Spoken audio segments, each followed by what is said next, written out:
people are doing. So, this comparison. I feel like this is one of my most interesting ones that I've ever made, personally at least, because it's mainly in the lighting department and the way the scenes were lit that it can pose some tremendous challenges, especially in like the daylight, I should say quote unquote daylight photos, because they were not exactly during daylight. You'll see soon enough, I don't really want to spoil it right now. So as per usual, we are starting off with the color modes. Now, on the Oppo, I feel like personally it is the best with the auto color profile. You don't have to go for anything else because the contrast balance, the color accuracy, the realistic look of colors, Oppo has nailed it. Like I'm telling you, this is one of my absolute favorite color profiles, especially when you think about auto color profiles. This is one of the absolute best out there, no doubt about that. Secondly, the Xiaomi 14 Ultra takes a very different approach. It goes for like a vibrant, which, as you can see, vibrant kind of brightened images, which are not my personal favorite because I feel like they kind of end up lacking contrast, and excess vibrance is never my thing. But you can go for like authentic if you're kind of like me. And personally, I obviously prefer like authentic because yes, the colors are authentic, but it also really jacks up the contrast, and that's perfect for me. If you know anything about me, you know that's a fact. Now I'm sure you can see exactly why I said that the lighting situation for these, once again, quote unquote daylight photos, is very, very different from what we usually go for. So I shot most of this stuff in Sculpture Park. And the fact is this, we have a lot of lights there, even though the sun had almost entirely set when I took this. Well, I say almost, it was entirely set. Even then, none of these shots are technically night mode because I had the auto night mode turned on for both phones, and even the ultra wide shots that I took, you'll see those soon enough, none of them required a long exposure. The sheer amount of lights that we had in the foreground and in the scenes, it made night mode unnecessary, but it also introduced about 100 different challenges that the processing had to take care of. That is where we see the real differences, because as you can probably tell at this point, the Xiaomi 14 Ultra, it is struggling through and through. It's having a bad time in trying to just balance everything out, handling the dynamic range of so many point and spotlights that we had in the scenes, whilst also giving us good detail preservation, good noise reduction, and so on and so forth, because it's very dynamic, the lighting that we had. And this also brings attention to the fact that the Oppo's processing, it has seen massive upgrades. Like, this comparison might be the best testament to that fact, because man, it's just it is beautiful just how well balanced basically every single shot here is. The Xiaomi, it's fine in certain cases, but the inconsistencies that it has, it skyrockets up and down, and it goes crazy and all over the place in so many of these shots that almost make no sense, because again, it just cannot handle the dynamic lighting. And yes, in case you're wondering, once again, I did take some of the shots with like a vibrant as well. That stuff was a little bit brighter in general, but the issues that you're seeing, they were consistent. It should be very obvious, especially in this particular case with this backlit shot, just how much better and more refined, most importantly, the Oppo's processing is. It's capable of handling the same situation drastically better as opposed to the Xiaomi. And that says a lot, because the Xiaomi is technically a fantastic camera, but well, the Oppo is by far pulling ahead. And in the ultra-wide department, these very issues are magnified that much more, because we still have the similar issues with dynamic range, the shadow detail preservation, and so on and so forth, but it's also in regular details and sharpness that the Xiaomi is now losing out once again. So overall, it's in a bad spot, especially with just how difficult these situations are. I understand it's not something that you're going to encounter on a regular basis, but let me tell you this. When I was over there shooting my photos and my comparison shots, I saw at least 20 to 30 other people out there who are obviously tourists more than likely. They were also shooting in very similar lighting, and I can tell you right now, they were not using night mode. Like, there's no chance in hell they were using night mode. Even if they used night mode, none of these phones decided to even take a long exposure. The lighting was enough. It's all about processing all of these various lights, the white balances and the shadows and the highlights and everything else combined. And the Oppo is without question pulling ahead in all of those regards. So it is without question a realistic situation that I'm shooting in. And by the way, I went there on a weekday, a bloody weekday, and we still had 30 people. Can you imagine what it would be on the weekends? Now obviously I did take a backlit by the sun ultra wide shot as well. I couldn't live with myself if I didn't. And see, here's the thing.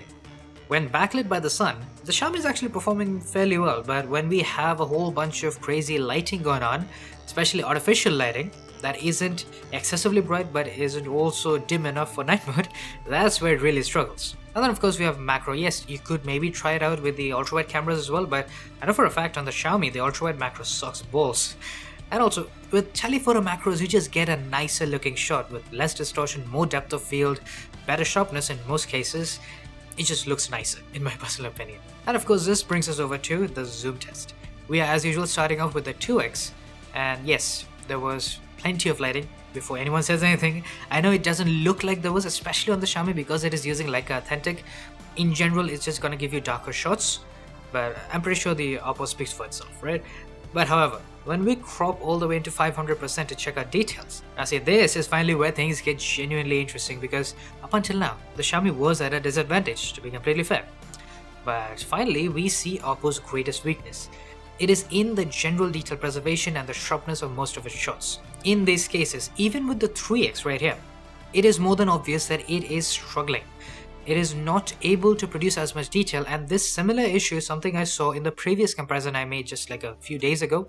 It was against the Vivo X100 Ultra. Of course, if you haven't checked it out, check it out for yourself. It's a bloody interesting one that we made. It was very different from this one. The subjects were very different and very different lighting and all that jazz. But yeah, very similar results in terms of detail preservation over there as well. The playlist linked in the description has the video, but of course, what about 6x?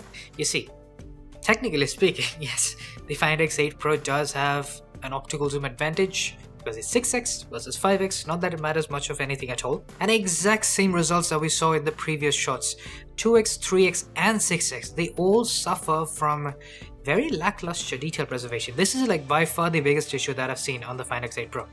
Its processing, its consistency with the colors, everything else once again just weirdly amazing, but somehow it's like Oppo just forgot about the detail preservation side of things. Now something like this can technically be improved upon with software updates because it is a software that is just not really able to take advantage of the hardware, which is good and high quality. So if the software is improved upon, then yeah, I'm fairly certain that we will see better detail preservation in the near future. At least that is what I hope. Moving on, of course, we have high resolution. Now, high resolution is gonna be a slightly different story in certain instances. Now this is with the main camera. As you can tell, the Oppo is definitely pulling ahead.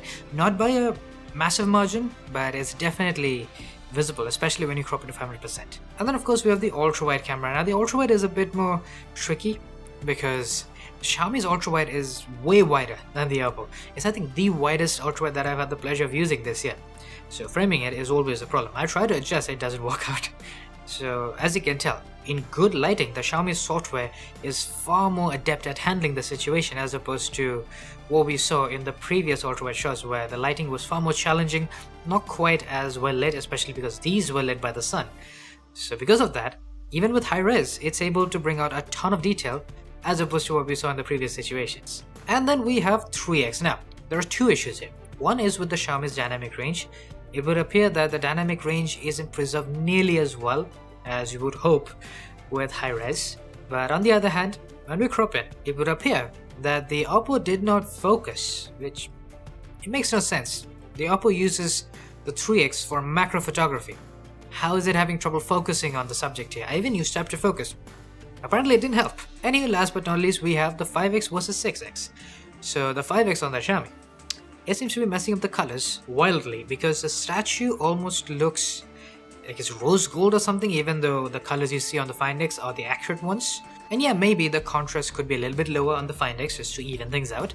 But what's important is that I'm not entirely sure why, but the Xiaomi's detail preservation is significantly worse as opposed to what the Oppo is doing. The Oppo looks tremendous here. Now, here's a surprising part. You see, in the previous regular 12 megapixel 6x shot that we saw, the Oppo was struggling by a lot. It could be that, yeah, the lighting wasn't particularly good, but here's what I think. I'm gonna guess that maybe when you're using high res, the detail preservation takes priority, to be entirely honest, and that's basically what it looks like. And then moving right along to selfies. Now the selfie department is very good on the Find X8 Pro. By far, very, very consistent. I've not had a singular issue as I've used it. The Xiaomi, on the other hand, it's good. It's got a very, very wide field of view, which is fantastic. So does the Oppo, but I think the Xiaomi is just a little bit wider. Well, here's the thing. The Xiaomi can also sometimes really desaturate skin tones and make your face look really flat, which is definitely not something you want when you're taking a selfie. And yes, I guess an argument could be made that it does look more natural and not as saturated as the Oppo, but I think the Oppo's balancing with the saturation is very, very good, and it's not something that I've felt that is way too saturated or it looks way too cheesy or unrealistic for the skin tones. However, in this backlit situation, I definitely feel like the Oppo is pulling ahead, mainly because it is balancing the shot perfectly. Like, the amount of exposure on me is just enough that it doesn't look underexposed, but it is also just low enough that it doesn't look as flat as the Xiaomi 14 Ultra. It's a very delicate balance and it is maintaining it perfectly and exactly the way I want it. Then for selfie portraits, I'd say in selfie portraits specifically, the Xiaomi gets a little bit better in terms of the skin tones, but I still think overall the Find X8 Pro is still pulling ahead. By a smaller margin, maybe, sure. But yeah, I definitely feel like the Find X is doing a much better job with the skin tones. And then for dynamic range, once again, well, it's a very similar situation as we saw with the selfies, maybe a little bit more exemplified, probably because portrait selfies, as you would expect, they take up a lot of processing. So the Xiaomi is struggling with the exposure. It's almost on the absolute brink of blowing out parts of my face. It's not completely blowing them out, so it is like just barely hanging onto it by a thread. The Oppo, on the other hand, it does feel a little too underexposed in this particular case. So yeah, not exactly perfect on either. But if I had to pick one, I'd actually pick the Xiaomi in this case. If it was even like a quarter of a stop higher in the exposure, it would have blown things out and it would have looked horrible, but it's not. Then finally, we have night selfies now. Overall, I think this time the Oppo is pulling ahead, even though it does look a little bit flat. I kinda like the contrast on the Xiaomi, but there's far too many blown out highlights, especially if you look at the background. And that of course brings us over to rear camera portraits. Now this is once again gonna be very interesting because all of these shots were also taken in very similar, obscenely challenging lighting conditions. Both of them look very good, but I do believe that the Oppo may be a little too oversaturated with the skin tones. I think the skin in particular looks absolutely spot on the Xiaomi. Now at this point, with all the updates that Xiaomi has had, I think Leica portraits, in my personal opinion, with the slightly higher contrast is perfect for me. But yes, I did take a singular sample just so you know what we can work with on the Xiaomi 14 Ultra. This is master portrait, which is lower in the contrast, and well, that's basically all there is, to be entirely honest. It's a flatter portrait, which you might like, but I personally do not. And this right here is Leica authentic, and look, here's the deal. It is giving us more contrast, which is looking better than the master portraits, but comparatively speaking, the Oppo is far ahead. Like the balance in the exposure department, contrast is technically very similar on both. It is the exposure that is being balanced out perfectly on the Oppo that's allowing it to look as nice. Then of course, backlit portrait. Now this is where the Xiaomi tends to struggle a lot, as you can probably tell. It's got some issues going on, especially with like the skin tone and the way my face looks, which just, I don't know what's going on with that, but I don't like it. The Oppo, on the other hand, that's pretty much a perfect shot. Honestly, I couldn't ask for more. And then 35mm. Now, weirdly enough, Oppo doesn't provide a 35mm option. I'm not really sure why that's the case, but well, the Xiaomi does, and I do feel like 35mm is a good way to go, especially if you want the slightest bit of crop, but also don't really want to lose out on a ton of detail. And then we have 50mm, which is basically 2x sensor crop on both of these. Overall, I think they are doing a tremendous job. Now, personally, I am leaning a little bit more towards the Xiaomi because of the higher contrast, but this is really going to depend on your personal taste. You might prefer the slightly higher exposure on the Find X8 Pro, which looks good. For all intents and purposes, it definitely looks good. It is maintaining good contrast, no doubt about that. But I like the maximum amount of contrast that I can possibly get, and the Xiaomi looks really nice in that case. And then we have 3x, and in this case, yeah, once again, the Oppo is just balancing the exposure perfectly. The contrast level is very similar if you look closely enough. It is just the exposure that is handled perfectly on the Oppo. And that's basically what's been giving it an edge for quite a few images now, if you hadn't noticed already. And then finally, we have the maximum zoom or optical zoom that you can use for portraits on both of these. I'd say both are fairly nice, but in this case, oddly enough, the Xiaomi is the one that has more detail. Even though, well, at least in the high res, the Xiaomi was really lacking in detail as opposed to Oppo. So yeah, interesting little dynamic that we've got going on here. And last but not least, we have night portraits. Now, in night portraits, I think the Oppo is once again pulling ahead. It's not a massive difference, but just look at the skin tones and look at how perfectly they're preserved without looking oversaturated. Definitely something that the Xiaomi is very much liking it. That simple balance in skin tone saturation is what often pulls it down. This is not just in this comparison, it has happened multiple times in previous comparisons that I've made. Alright, so, just for context, the battery in my Mac decided to completely die on me. Luckily, it was only after the night mode section, therefore it could be worse, technically speaking. Could be much worse. But I do have to reshoot this entire portion, and well, it's total bullshit, but still, gotta do it, right? We're already so behind schedule, it just sucks.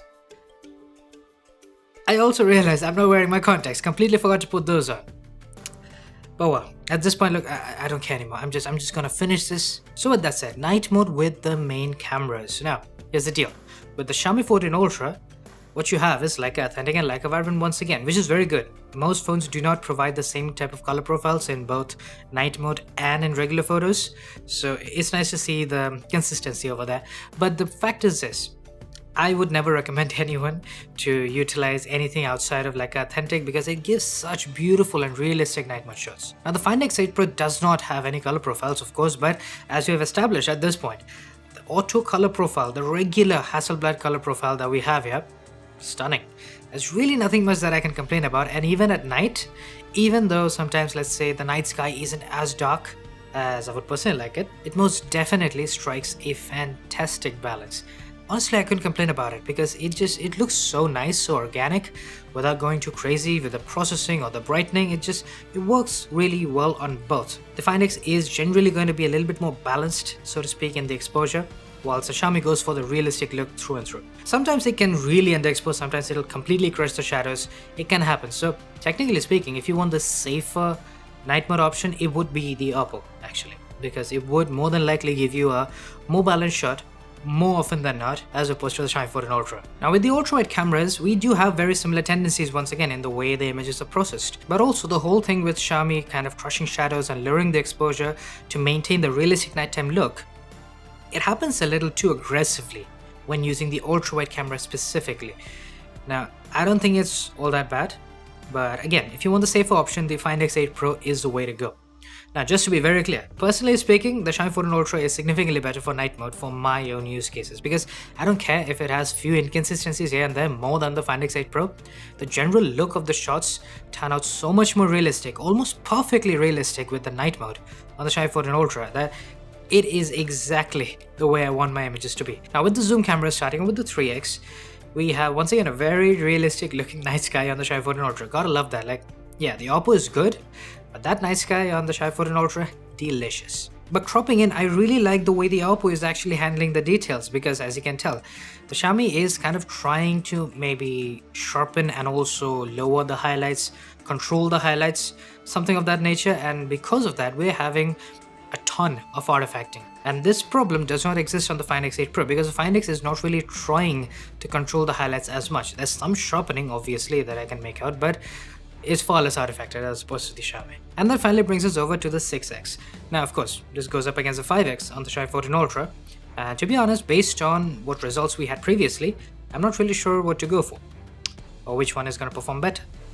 At least that's what I would have said had I not had to do this damn reshoot, because now obviously I know that when we crop in, the Xiaomi is going to perform better, because I've seen this damn thing already. It sucks. Anyways, so here's the thing, the Oppo 6X, it works well with the high res, but not with nighttime, which is a little bit surprising, but that's just the way it is. The Xiaomi's 5X is far more capable of handling details, and just look at how realistic and organic the details look. It's beautiful. Alright, so that brings us over to the end of this comparison. All over again, because why the hell not, right? Yeah. Anyways, so here's the deal. The Oppo Find X8 Pro and its software processing is something else entirely. The fact that it was able to maintain good levels of consistency, fairly good levels of detail, and also the overall color profile and the way it is able to constantly give us beautiful natural colors and good contrast through and through despite obscenely challenging lighting conditions that we shot in, it's something else. I mean, you saw the same comparison as I did, right? The Xiaomi was struggling constantly almost. Not the case on the Find X8 Pro, not nearly in the slightest. It's really something, the amount of work and the sheer level of consistency once again that the Oppo is capable of. It's something else. Their software processing team, hats off to them. But it also really goes to show that yes, the Xiaomi 14 Ultra has a lot to improve in the consistency department without a doubt, and it also raises my expectations for every other smartphone that's going to come out in 2025. Also the X200 Pro, which is already here, very high expectations for that as well. Now, with that said, I do think there is one little area where the Oppo can improve. I'm sure you know what I'm talking about. It's the zoomed shots and the detail preservation in those places. Like the 12 pixel, the regular zoom that you do with the 2x, 3x, and the 6x, those are not particularly good, and definitely they can, at least it's my opinion, that they can be improved with software updates, but of course, it's not the situation yet, as of this video's making. So with that said, I do hope you guys found this helpful, and I'll see you guys soon enough, hopefully, with an X200 Pro comparison. Cheers!